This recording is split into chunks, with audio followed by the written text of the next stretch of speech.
Boa tarde, professor e colegas. Obrigado pela oportunidade de participar, mesmo para o vídeo nessa finalização da nossa disciplina. O nosso grupo pretende discutir o terceiro ato da ópera chamada Nessun Dorma, que traduzido quer dizer Ninguém Dorme, e ninguém dorme enquanto não descobrir o nome do príncipe, da ópera Turandot.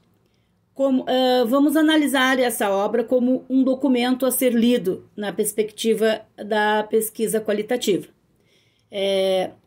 Pensamos como uma fonte que pode ser analisada por diversos ângulos. Essa ópera ela é composta então de 3 atos e conta a história de uma princesa chinesa que não queria casar e desafiava seus pretendentes com alguns enigmas, indecifráveis, o que os levava à morte quando é lógico que eles não conseguiam decifrar. Aí nós ficamos pensando quais perguntas que podem ser feitas a essa fonte, a esse documento, para compreender a história, a cultura, o fenômeno social envolvido, presente na ópera, o autor que compôs, enfim, explorar a complexidade dessa fonte. Inicialmente, então, procuramos analisar a temática, uma história, qual a origem, conforme algumas pesquisas, uma abordagem vinculada à história social, cultural, e optamos então por uma triangulação de fontes. Aí a gente fomos pesquisar contos, peça de teatro, ópera que tinha essa temática, E um rápido estado do conhecimento, identificamos 3 pesquisas sobre essa ópera.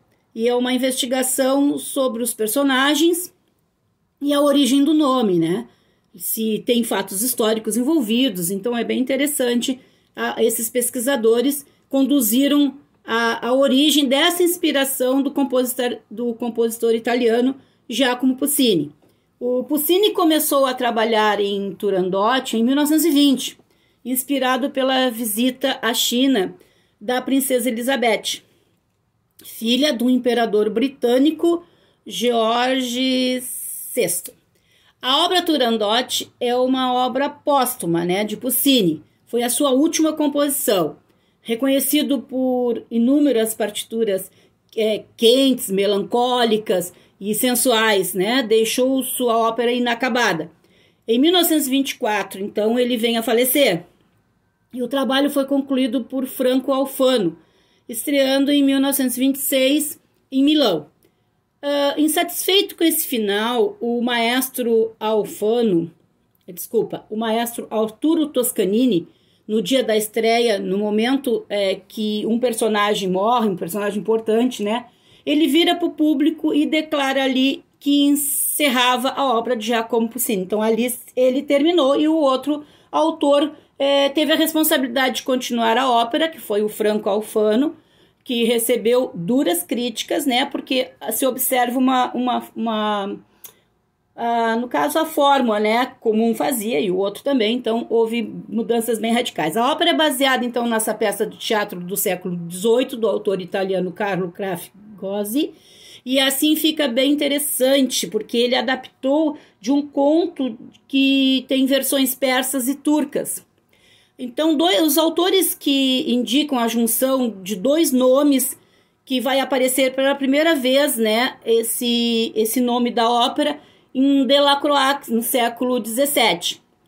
Delacroix nasceu em Paris e ainda jovem, ele ficou 10 anos na Síria, na Pérsia, na Turquia, aprendeu os vários idiomas daquela região. Então, as fontes de Delacroix, conforme Paola Orsatti, que é uma das pesquisadoras que traz a pesquisa sobre essa obra, tem sido muito debatida, Alguns estudiosos consideram o manuscrito dos contos turcos que Delacroix introduziu nesses escritos dele, mas ele introduziu uma série de inovações, inclusive, o nome de personagem. Como é que um conto persa turco se torna uma ópera, Isso que é interessante.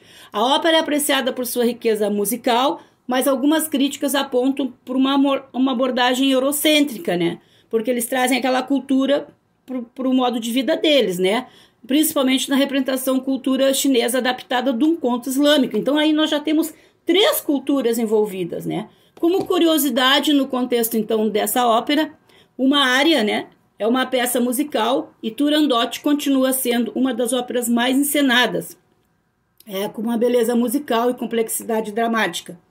É nessas áreas que os personagens têm a oportunidade, os cantores, os envolvidos na peça, né, de expressar as emoções intensas e desenvolver suas habilidades vocais.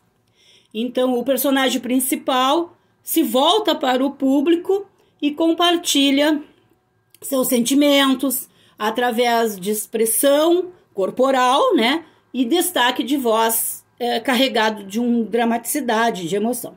Nessun Dorma é um exemplo clássico de área. Da minha fala, é uma introdução, então agora eu passo para minhas colegas, né, para elas continuarem as considerações que elas vão, então, trazer sobre essa obra e sobre a pesquisa qualitativa, de como que a gente pode usar essas fontes. Agradeço muito por participar dessa forma e que vocês tenham um bom trabalho aí, um bom encontro. Obrigada!